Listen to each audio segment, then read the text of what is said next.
Olá a todos, o meu nome é Daniel Lourenço e para aqueles que não me conhecem, eu sou professor de filosofia e com formação na área de filosofia antiga.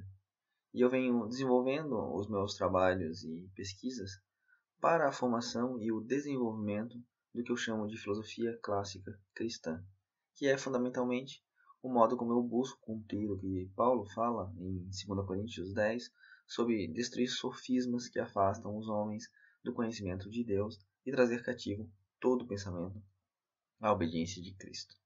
Eu busco então fazer isso a partir da filosofia clássica, usando das ferramentas que ela nos oferece. E é isso que eu quero lhes apresentar nesse vídeo. Claro que de uma maneira bem sucinta. Eu vou fazer isso a partir do dilema do Eutífron, que é um problema colocado na Antiguidade Clássica, mas que ainda repercute nas discussões atuais. Ele diz respeito à dificuldade, eu diria mesmo, da impossibilidade de se estabelecer um critério, um fundamento objetivo e universal e necessário para a moralidade. Mas antes de avançar nesse tema, eu quero agradecer ao Carlos Xavier pelo convite para participar desse webinário de apologética. Isso, de fato, constitui uma grande satisfação para mim e por dois motivos principais. O primeiro deles é por ser uma excelente oportunidade para falar de um tema que me é caro. E o segundo deles, que é na verdade o mais importante, é por ter uma chance de contribuir, um pouquinho que seja, com o trabalho formidável que ele vem desenvolvendo por meio do canal Teodidatas. É algo admirável. O Carlos, além de ele ser um irmão em Cristo, por quem eu nutro grande respeito e admiração, é também alguém que eu tenho a honra de poder contar entre os meus amigos. Assim, a minha satisfação ela é dupla. Dito isso, podemos agora voltar ao tema do Eutífron. Qual é a questão aqui? Qual é o problema que esse dilema nos propõe? Bom, comumente ele é apresentado como um contraponto à ideia que se pode encontrar na autoridade de Deus um fundamento objetivo, universal e necessário para a moralidade. Esse dilema ele é posto quase sempre por pessoas que professam o ateísmo, naturalmente, ou alguma forma de agnosticismo em discussões contra cristãos ou outros defensores de uma cosmovisão monoteísta. Eu vou compartilhar com vocês aqui alguns slides que eu preparei para que vocês possam ver com mais clareza qual a dificuldade proposta por essas pessoas nos debates atuais. Mas antes disso, em primeiro lugar, é preciso esclarecer a vocês o que é um dilema. Isso é muito importante, vocês precisam ter isso em mente. Nós temos um dilema quando nos defrontamos com uma situação em que existem duas e somente duas possibilidades acerca de uma determinada questão. Além disso, as duas possibilidades elas devem apresentar alguma dificuldade ou algum tipo de prejuízo ou custo para quem necessita fazer a escolha.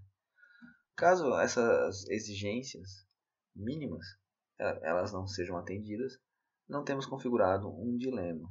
Evidentemente, se você, simplificando a questão, se você se encontra diante de uma situação que deve optar por exemplo, uma comida que você gosta muito e uma comida que você detesta, certamente não está diante de um dilema. É necessário acrescentar algo para que, de fato, a escolha por uma delas se torne difícil de ser feita.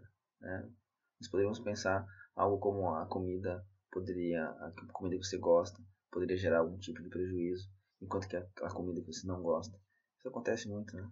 Ela gera benefícios, mas você tem que optar entre uma delas, você não pode ter as duas.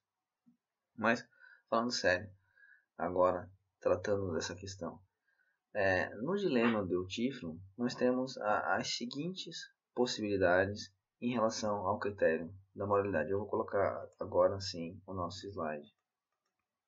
Nós temos o que?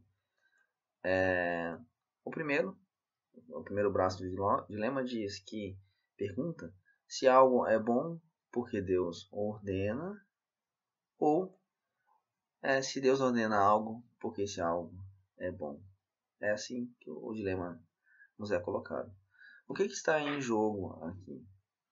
Na primeira proposição, em P1, que eu sinalizei como P1, nós temos que o fundamento, o porquê, se encontra na ordem de Deus. Então, o porquê de algo ser bom está no fato de Deus ordenar isso. Deus é bom porque Deus disse que é bom.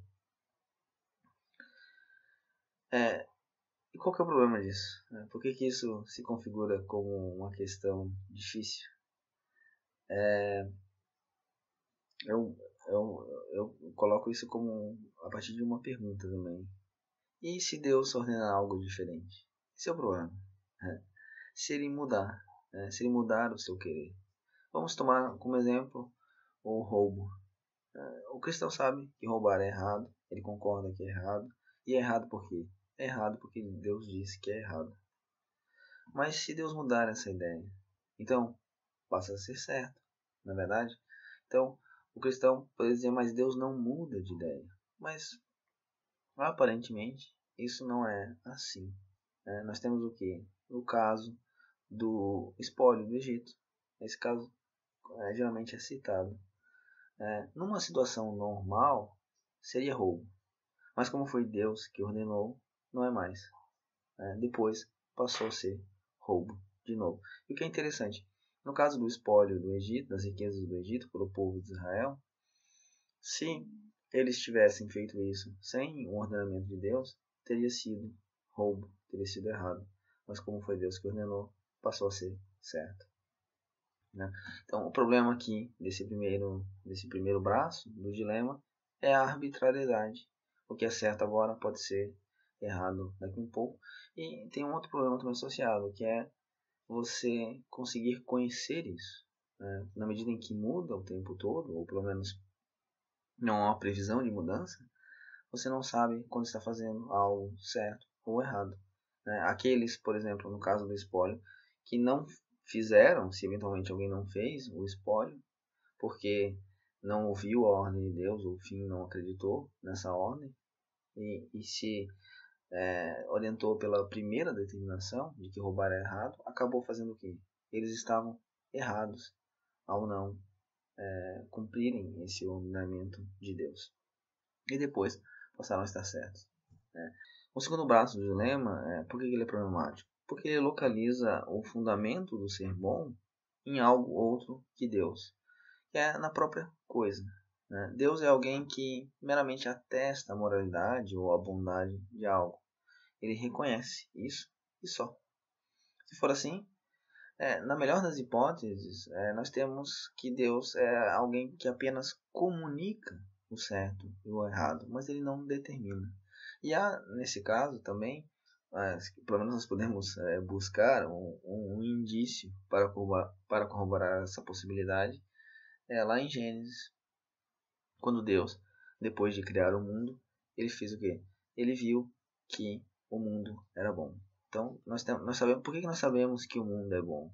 Porque Deus disse que o mundo é bom. Ele criou e aí ele nos informou que era assim. Agora, na pior das hipóteses, e essa é geralmente a que se defende, é que Deus seria sem propósito no que diz respeito à determinação da moralidade. Esse braço do dilema ele implica na negação da tese que se contrapõe ao dilema. O que isso significa?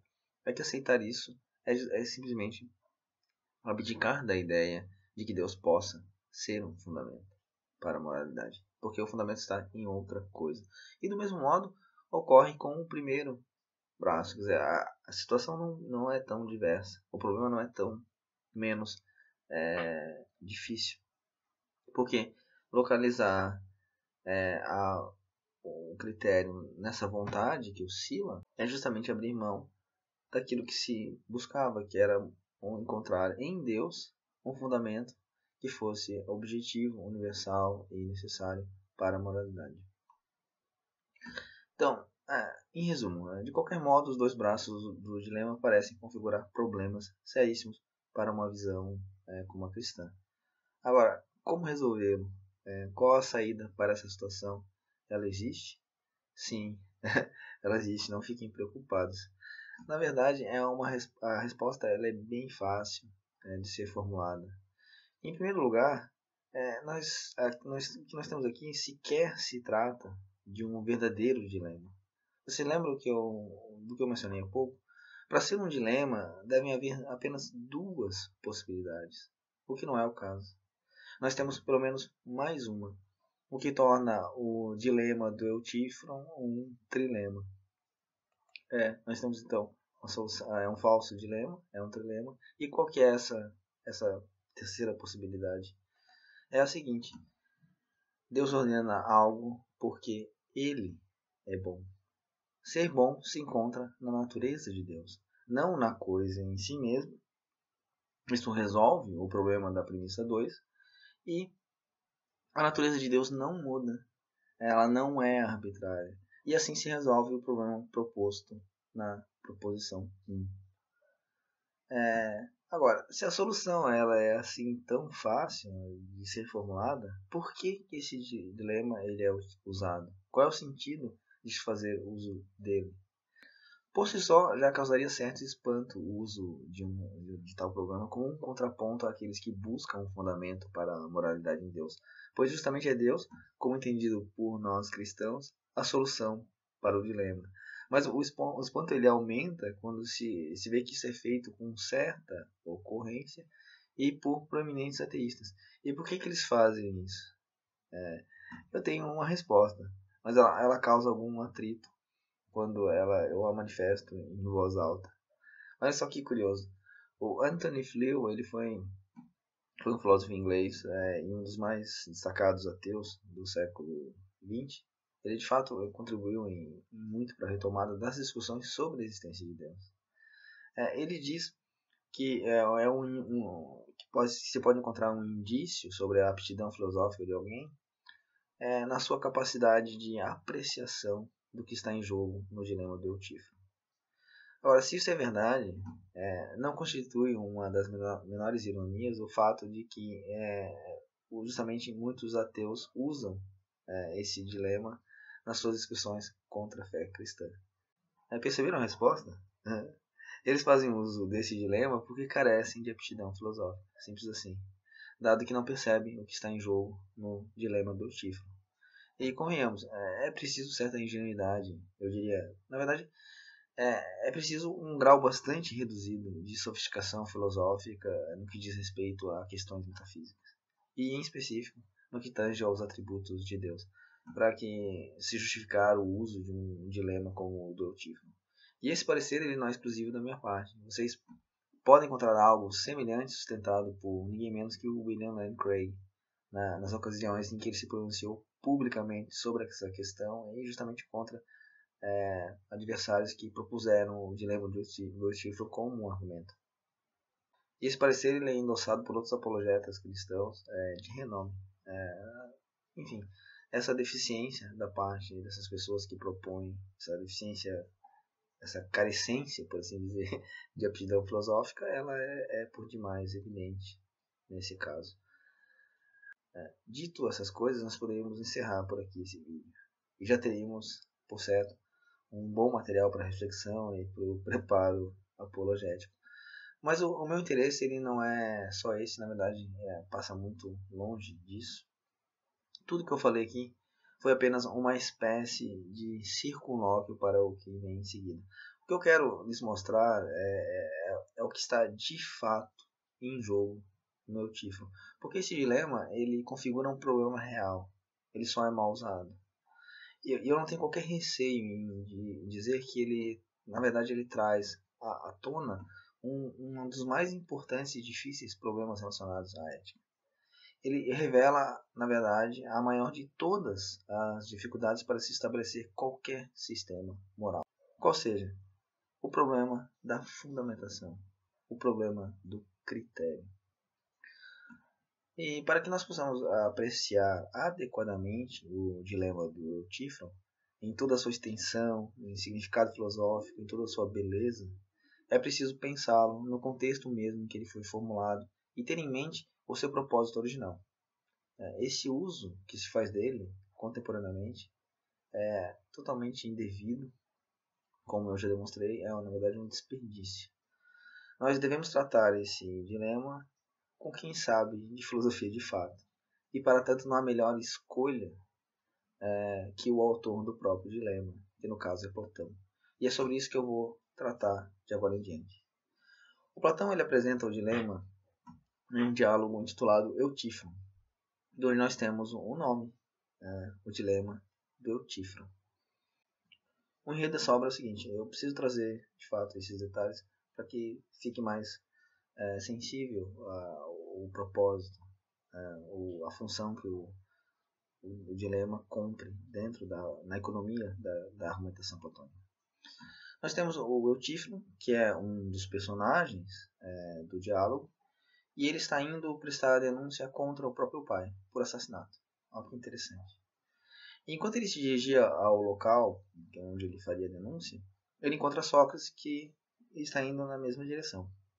Mas Sócrates indo para o mesmo lugar. Mas Sócrates ele não está indo prestar queixa contra alguém. Ele está indo se inteirar de uma denúncia contra ele. O Sócrates ele foi acusado de impiedade. E, historicamente, ele foi condenado à morte pela cidade de Atenas por esse crime. E Platão ele escreveu, na verdade, são 4 diálogos que retratam esse evento, que contam toda a crônica desse acontecimento. E a soma desses 4 diálogos compõe uma das mais extraordinárias obras literárias de toda a Antiguidade Clássica. Vocês realmente precisam ler isso. Mas, continuando, o Sócrates ele fica simplesmente estarrecido ao se inteirar com o Eutífron sobre o seu intuito de denunciar o próprio pai. O caso com o pai do Eutífron ele se deu o seguinte modo: o pai dele havia contratado um servo temporário para a colheita, e o servo, em um momento de embriaguez, ele acaba matando um outro criado, um servo da casa.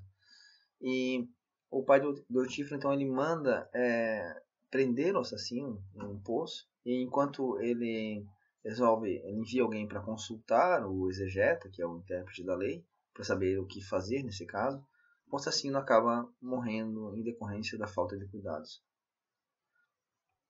E o Eutífron, então, sabendo disso, ele resolve denunciar o pai como sendo responsável pela morte daquele assassino. Na cultura grega e nas culturas antigas, de um modo geral, um filho denunciar um pai era considerado um ato da mais ignóbil impiedade. Algo realmente ímpio da parte de um filho e verdadeiramente odioso aos olhos da sociedade e principalmente dos deuses. Isso nós vemos, por exemplo, no próprio texto bíblico, essa ideia no mandamento de honrar os pais e honrar a Deus. Honrar os pais e honrar a Deus. Esse era o fundamento, você pode dizer, de toda a moralidade antiga. Muito diferente do nosso tempo. E o Eutífron ele estava disposto a desafiar isso. E com um agravante, de acusar o seu pai pela morte de um assassino. O que tornava a sua iniciativa duplamente odiosa. Agora, o que é importante saber é que o Eutífron ele era um adivinho, um vate. Ou seja, ele era uma pessoa que supostamente estava familiarizada e que possuía elevado conhecimento sobre a vontade e os desígnios divinos. Isso agravava ainda mais a sua decisão, porque ele deveria estar ciente da loucura que ele estava prestes a fazer. Agora, a partir desse momento, o Sócrates, diante dessa situação, ele resolve empreender um processo pedagógico na alma do Eutífron. Ele vai educar o Eutífron, ele vai torná-lo ciente daquilo que ele está prestes a fazer. E ele faz isso de um modo muito interessante. O primeiro movimento que ele faz nessa direção ele manifestar o seu desejo de ser instruído pelo Eutífron. Ele diz que, como ele está sendo acusado de impiedade e o Eutífron está prestes a cometer deliberadamente e convicto de estar movido pela mais alta justiça, um ato que todos reputam de gravíssima impiedade, então, como ele não está louco, ele deve ser a pessoa que mais conhece desse assunto. Do contrário, ele jamais faria algo assim, ou seja, se expor a tamanho risco, ao risco de cometer tamanha impiedade. E o Sócrates acrescenta algo a isso que é muito importante. Ele fala que ele entenderia se a acusação que o Eutico está fazendo fosse contra um outro. Porque, veja, ele está acusando alguém de matar um assassino. Né? Então ele entenderia que isso, ele fosse denunciar um estranho, ele compreenderia. Mas, como ele está fazendo isso contra um parente, e especialmente contra o pai dele, então ele não consegue compreender por que ele está fazendo isso. E, dito essas coisas, o Eutífilo, ele aceita instruir o Sócrates sobre o que é piedade, né, porque ele realmente se considera um grande especialista no assunto, capaz de desafiar toda a compreensão corrente desse assunto. E ele começa o processo de instruir o Sócrates fazendo a seguinte colocação. Ele diz que se sente surpreso pela distinção feita pelo Sócrates quanto à legitimidade de uma denúncia, ela está condicionada a se denunciar um parente ou não. Ele diz que uma ação ela é pia ou ímpia, certa ou errada, independente da pessoa que a pratica, mas é algo em si mesmo. Ela é ímpia ou ela não é. E o Sócrates é simplesmente genial. Né? O modo como ele conduz o seu interlocutor, ele conseguiu, sem muito esforço, estabelecer através do próprio Eutífron essa constatação, que o valor moral de uma ação ele é universal, é necessário, ele é objetivo, e não estando, portanto, condicionado a circunstâncias particulares. Então eles já partem daí. E uma vez estabelecido esse ponto, o diálogo então ele prossegue e o Eutífron apresenta finalmente a definição de ímpio ou de pio, de piedoso. Ele diz que o fato de algo ser amado pelos deuses é isso que torna uma coisa piedosa. Ele diz que o pio é o que os deuses amam, portanto, e o ímpio aquilo que os deuses odeiam. Isso é claro que é extremamente problemático. Você já vê que aqui está configurando o primeiro braço do Eutífron. Nós estamos caminhando em direção ao que? A arbitrariedade. Aquilo que é o bom, aquilo que é o justo, aquilo que é o certo, aquilo que é o piedoso, é o que os deuses amam. É aquilo que os deuses ordenam fazer. E o Sócrates ele não encontra dificuldade alguma de mostrar esse problema para o Eutífilo. Né? Como é que ele faz isso? Ele diz que os deuses amam, ele faz o Eutífilo nota isso, né? Que os deuses amam e odeiam coisas distintas. E não raro, aquilo que é amado por um deles é objeto de reprovação da parte do outro. Então, ele é odioso. Ou seja, existem claras contradições entre aquilo que os deuses amam e de sorte que uma mesma ação ou coisa ela poderia ser piedosa aos olhos de um deus e ímpia aos olhos do outro. E ela seria ao mesmo tempo piedosa e ímpia, o que é um flagrante absurdo. E no caso especial do Eutífron, o Sócrates faz notar que ele poderia estar fazendo algo que, de fato, é piedoso aos olhos de algum deus. No caso específico, ele menciona Zeus, mas poderia ser completamente ímpio aos olhos de todos os demais. E não demora para que o Eutífilo, diante dessa situação, ele faça um ajuste. E qual ajuste ele faz? Ele diz que o pio e o ímpio, o piedoso e o ímpio, ele não basta que, não é suficiente que seja amado pelos deuses. É necessário que seja amado por todos os deuses. Ou seja, é condição necessária, mas não suficiente. Então precisa que todos os deuses façam isso, que haja um consenso entre eles. E aí, nesse caso, nós também temos problemas, claro, a situação de fato não muda em nada. E o Sócrates nota isso, ele faz o Eutífilo nota isso, que o simples consenso entre os deuses não é capaz de tornar algo piedoso ou ímpio, pois o que acontece? Basta que um deles mude de ideia e o consenso assim se desfaz e aquela coisa passa a ser então ímpia e pia simultaneamente, como se deu no primeiro caso. Ou pode acontecer que todos os deuses mudem o consenso, então a coisa passa a ser de consensualmente piedosa para consensualmente impiedosa. E era exatamente nesse momento, quando se esgotam as possibilidades da argumentação, que o Sócrates propõe o dilema. Ele vai dizer, então ele pergunta para o Eutífilo o seguinte: algo é piedoso, é bom porque os deuses o amam, ou os deuses amam algo porque é piedoso. Aqui então é o dilema proposto tal como em Platão. E qual que é o desfecho do diálogo? Como é que Platão resolve esse dilema? Ele não resolve esse dilema nesse diálogo. Ele só trata da primeira proposição, do primeiro braço do dilema. É sobre isso que ele interessa. É isso que lhe interessa. Ele busca, ao longo de todo o diálogo, mostrar a insuficiência de estabelecer um critério para a moralidade sobre a vontade ou o parecer de alguém. Que no caso aqui são os deuses. Mas isso poderia se aplicar também a contextos em que nós temos, por exemplo, a consideração acerca de homens, né, do parecer de homens. E especialmente no caso da democracia, que justamente o Platão visa, né, que buscava a democracia ateniense, que buscava no consenso da maioria, perdão, que buscava no consenso ou na maioria a medida do certo e do errado. E não coincidentemente foi o que aconteceu com o Sócrates. Ele foi julgado, haviam 500 jurados, a maioria votou pela morte dele, mas um tempo depois, não muito tempo depois, eles muitos se arrependeram e a votação teria sido diferente. Ou seja, o que era no momento era certo de ser feito, era justo, era conforme a lei, passou no momento seguinte, um pouco tempo depois, a ser errado, a ser algo que não deveria ter sido feito. Então, e o diálogo ele termina em aporia. O que Platão quer marcar aqui nesse diálogo é justamente isso, né? É estabelecer a insuficiência desse tipo de critério para se determinar aquilo que é piedoso ou não. Como uma crítica muito bem feita a toda a democracia ateniense.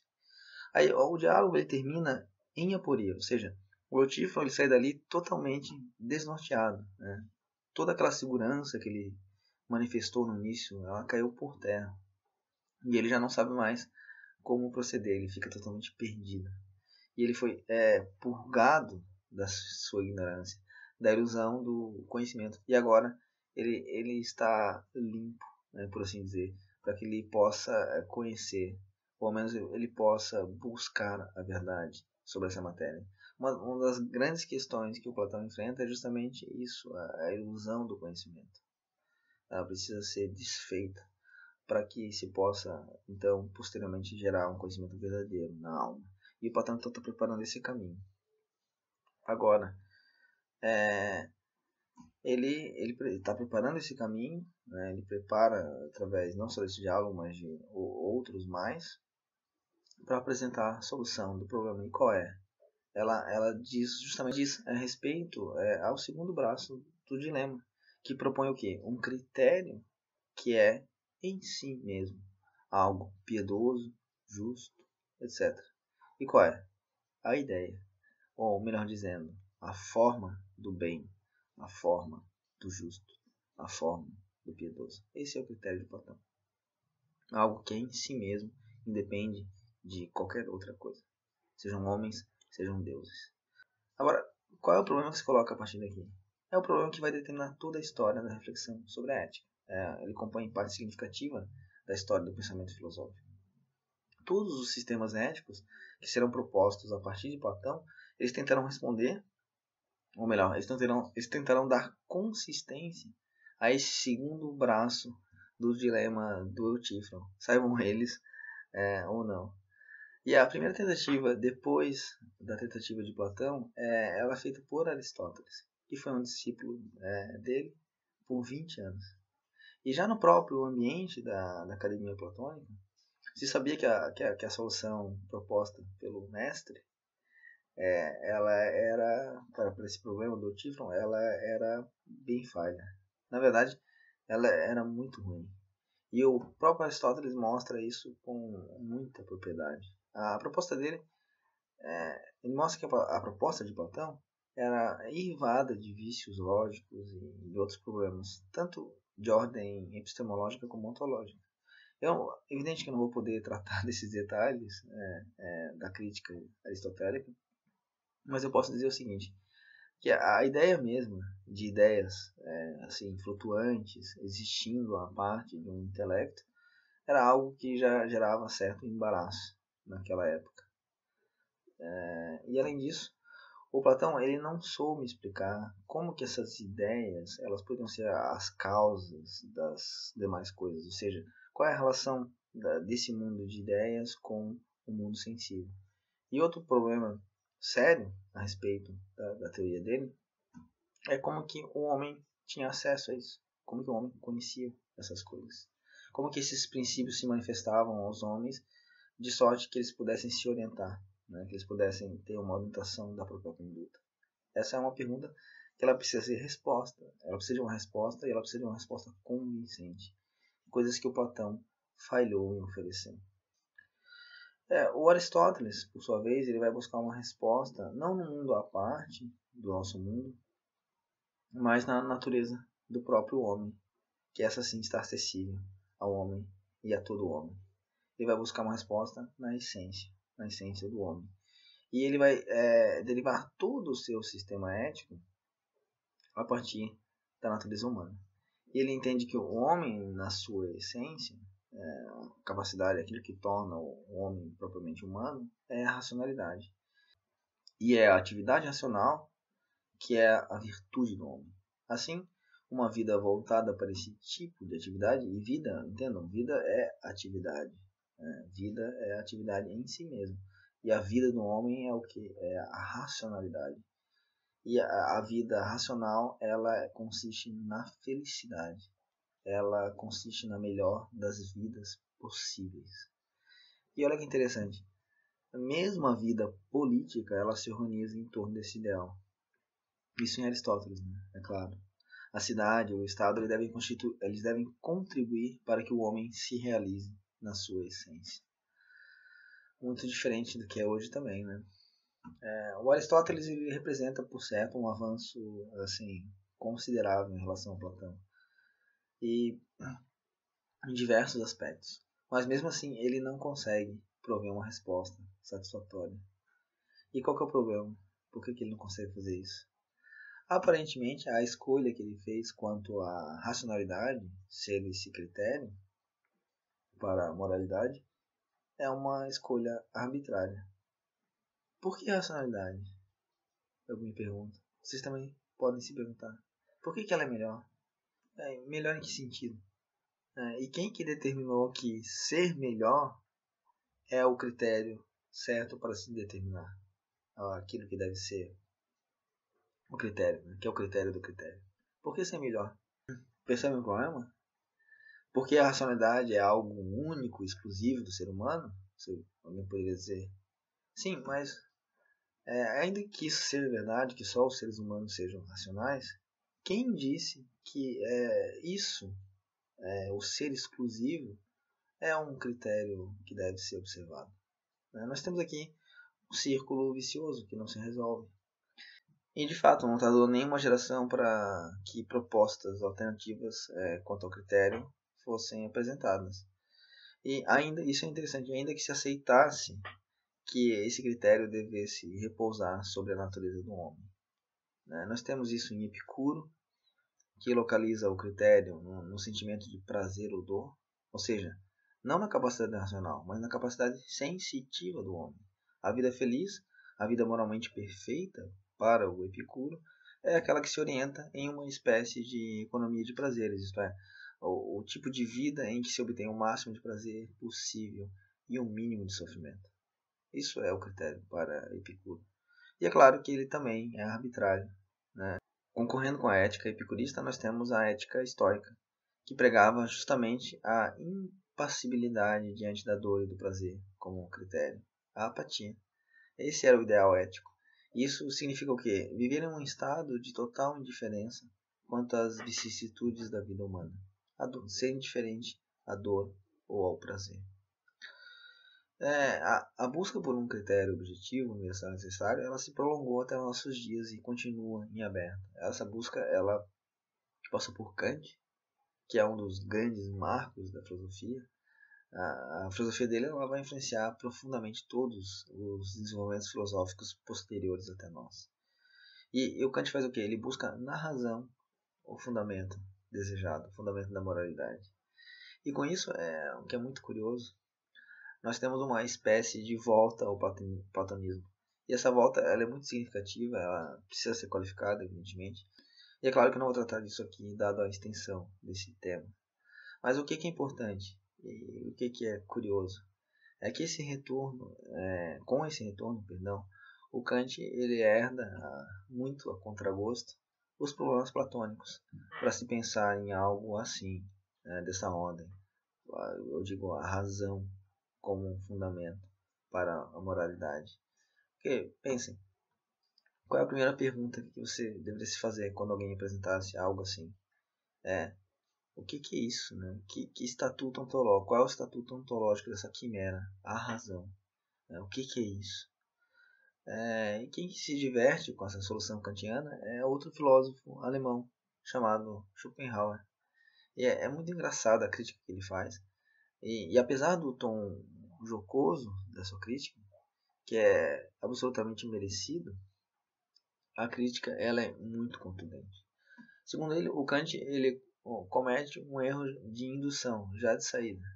Por quê? Porque ele postula um gênero, que é a razão, a partir da observação de um único caso, que é a razão humana. Ou seja, ele postula uma razão, sendo que a única tipo de razão que ele conhece é a razão humana. E mais, eu digo, a coisa é bem pior. Ele deduz que há uma razão humana. A partir do quê? De uma consideração de si mesmo. Porque a única razão que ele tem acesso é a dele. Afinal, isso todos nós, né, temos apenas acesso às nossas experiências mentais. E depois do Kant, ou até mesmo depois do Descartes, por dizer assim, todos os filósofos ficaram presos dentro da própria cabeça. Além disso, por que a razão e não outra coisa? O problema do critério ainda é o mesmo da escolha. Ele continua sendo arbitrário. Não é difícil reconhecer isso. E o Schopenhauer, de fato, ele escolhe outro critério, a vontade. Mas qual que é o problema? Ele considera que a vontade, olha só, você tem a razão, depois você tem a vontade. Ele considera esse critério melhor porque ele é mais abrangente e ele é mais fundamental. Agora, mas o problema não mudou, essencialmente. A escolha continua arbitrária e outros critérios foram propostos depois do critério de Schopenhauer, como, por exemplo, senciência, que é a capacidade de sentir dor. Mas isso não resolve nada em absoluto. E mesmo a simples ideia de que o critério deve ser abrangente, que esse é um fator determinante na escolha do critério, esse critério é ele mesmo arbitrário. Por que não algo exclusivo? Né? Por que não algo que se destaca? Algo que só um tem? Por que ele tem que ser abrangente? Por que nós não poderíamos pensar num critério de destaque, né? De exclusividade, digamos assim, como a força, como a capacidade de subjugar outros? O mais forte é o critério. Isso estaria o quê? Em consonância com a visão corrente de mundo, que é essa visão de que o mundo, a visão evolucionista, de que o mundo é o produto de um processo cego, né, de um processo evolutivo. Por que não? Por que o critério da força não é o critério para a moralidade? E já em Platão, nós temos isso. Nós temos um personagem chamado Trasímaco, que é um sofista, e esse personagem se encontra no primeiro livro da República, e ele defende, nesse livro, ele defende a ideia de que o justo se define como a vontade do forte. Você tem aí já a ideia da vontade. A vontade do forte é o critério para a justiça. E todo essa enumeração de critérios que eu fiz, de autores, ao fim, o que nós temos? Né? Ao fim, o que parece mais acertado diante de todas essas possibilidades é simplesmente aceitar que é impossível estabelecer um critério objetivo, universal e necessário, tal como fizeram alguns filósofos gregos partidários do ceticismo. Para eles, o quê? Para eles, toda moralidade era o resultado de um julgamento arbitrário. ela é um resultado tão somente das convenções humanas. E essa ideia ela já estava presente nos céticos, mas antes mesmo deles. Nós encontramos isso em Heródoto, o historiador grego, e principalmente nos sofistas, especialmente em Protágoras, é o grande sofista, que defendia o relativismo moral, a ideia de que o homem, e aí nós podemos pensar que cada homem é a medida de todas as coisas, é a medida do bem e do mal. Interessante, não é? O que vocês acham? Eu acho isso bastante desesperador. Não fosse eu saber a solução para esse problema. E é isso que o dilema do Eutífron nos revela. Essa dificuldade de se estabelecer um critério para as ações morais. Esse é o valor filosófico dele. Ele representa um problema para a moralidade em geral. O que realmente está em jogo no dilema do Eutífron? Quero mostrar isso para vocês. Eu vou colocar aqui uma formulação que nós estamos usando. Algo é bom porque Deus ordena, ou Deus ordena algo porque é bom. Vocês percebem que, na verdade, essa formulação ela é apenas uma instância, ela é apenas um caso de uma regra mais geral. E qual é essa regra? Nós poderíamos pensar algo como isso aqui. Dizer que algo é ético, algo é moral, porque alguém determina, ou alguém determina algo como sendo moral, ou, enfim, ético, porque a coisa mesma é ética. E se determina aqui teria sentido só de afere, né? de comunica, porque a causa mesma estaria na própria coisa. Então, é isso que nós temos numa formulação mais geral. Mas nós podemos ainda tornar isso mais geral ainda, porque são dois princípios que estão aqui em jogo, princípios absolutamente gerais. Quais são? Aí nós temos a contraposição entre, de um lado, a lei e a convenção, tá? E do outro lado, nós temos a natureza e a necessidade.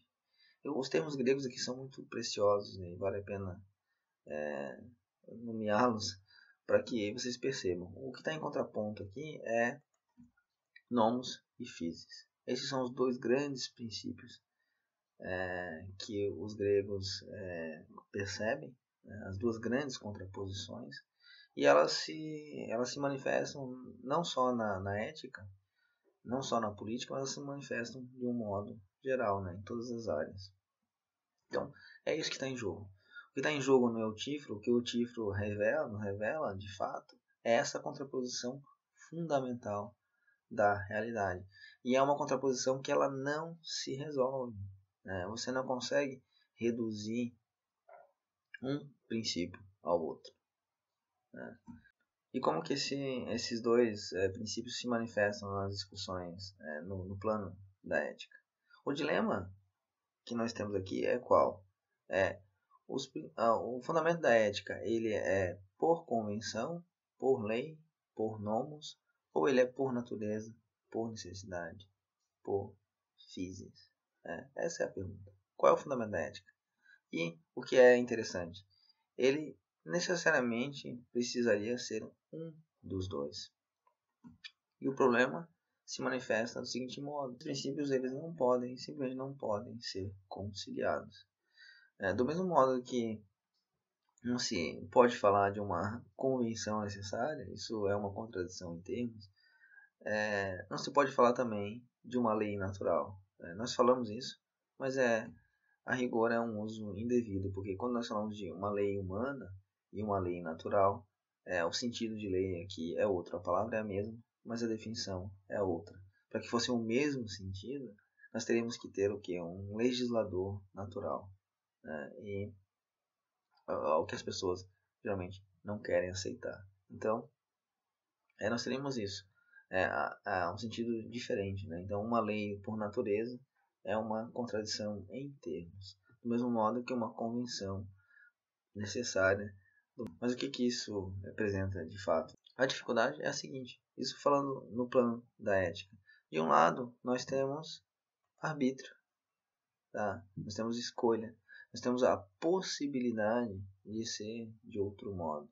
E do outro lado nós temos determinismo, ou seja, a necessidade de ser tal como é. Em termos éticos, isso significa, dado essa separação, essa impossibilidade de você reduzir um princípio ao outro, é que do lado do arbítrio nós não temos dever, tá? Nós não temos obrigação de fazer algo. Pois pensem, é possível mudar e ser de outro modo. Aquilo que é errado agora pode mudar e passar a ser de certo mais tarde. O sujeito da ação moral ele não está vinculado a nenhuma necessidade. Nós temos aqui, nesse lado do dilema, arbítrio e arbitrariedade. No outro braço, nós temos a impossibilidade da escolha. Tá? Tudo que acontece, acontece por necessidade e não poderia ser de outro modo. Nesse caso, a ausência da escolha, na ausência dela, toda ação é necessária. Ela deve ser tal como é. E é isso que o dilema do Eutífilo nos coloca, quando nós tentamos buscar um fundamento para a moralidade. Em ambos os casos, nós temos como consequência que a trivialidade de todo o sistema ético. Não há como imputar qualquer valor a qualquer ação. Não há valoração estrito sensu.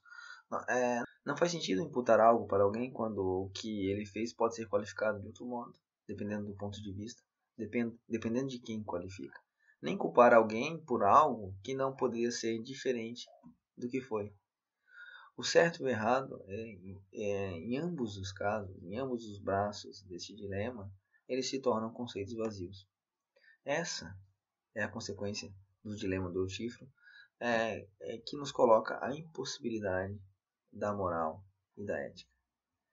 Então, para que uma ética ou uma moral elas sejam possíveis, seria necessário conciliar esses dois braços. Seria preciso somar um ao outro.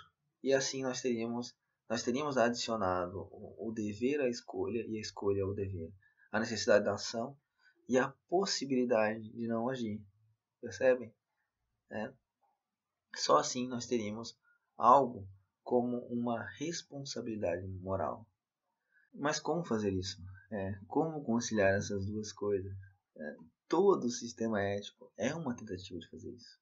E todos eles fracassaram em seu propósito. E a prova disso é que não seria necessário propor outro sistema se algum deles de fato funcionasse. Como fazer isso? Como conciliar essas duas dimensões que são inconciliáveis por definição? Seria preciso que algo impossível acontecesse. Que uma contradição em ato fosse consistente, isto é, que ela fosse verdadeira e não trivial. Mas para isso nós precisaríamos de um verdadeiro milagre. Como fazer isso? Como conciliar essas duas dimensões que são inconciliáveis por definição? Como somar uma a outra? Para que nós fizéssemos isso, seria preciso, para que isso fosse possível, seria preciso que algo impossível acontecesse. Que uma contradição em ato fosse consistente, isto é, que ela fosse verdadeira e não trivial. Nós precisaríamos de um milagre, de algo que desafiasse toda a lógica, todo o sentido. Precisaríamos de um ato que fosse a absoluta loucura para a razão e ao mesmo tempo fosse absolutamente racional. E mais que isso, que fosse o fundamento da própria racionalidade. Para somar essas duas dimensões, nós precisaríamos disso aqui, de uma cruz. É aqui que se encontra a solução para o problema do Eutífilo. É preciso um mediador entre o absoluto e o contingente, entre aquilo que pode ser de um modo e aquilo que necessariamente é, que é imutável. Só por meio de um mediador que seja ao mesmo tempo, simultaneamente e sem qualquer contradição, ambos. Alguém por meio do qual o absoluto pudesse conciliar consigo mesmo todas as coisas. Somente por meio de alguém assim, por meio do qual todas as coisas tivessem sido feitas, que poderíamos ter um vínculo entre aqueles princípios que eu mencionei antes. Somente assim você consegue conciliar o absoluto e a lei, a escolha e o dever, o nomos e a physis. Existem outros pontos de enorme interesse para ser explorados aqui. Por exemplo, o modo como o Deus Trino responde o trilema gerado a partir do eutífron. Lembra que nós falamos que se tratava de um trilema lá no início? De fato, é fascinante o que nós podemos inferir a partir dessa ideia. Mas é claro que eu não vou poder explorar isso agora. Nós precisaríamos de mais tempo, nós precisaríamos de uma reflexão cuidadosa e atenta a diversos detalhes. Esse tema é de fato fascinante e há muito o que refletir sobre ele, e eu tenho me dedicado a isso com diligência, de maneira que eu realmente tenho bastante a falar sobre isso e também sobre outras questões. O meu intuito com esse vídeo era, antes de mais nada, oferecer uma pequena mostra do que é possível fazer quando se busca trazer cativo todo o pensamento à obediência de Cristo.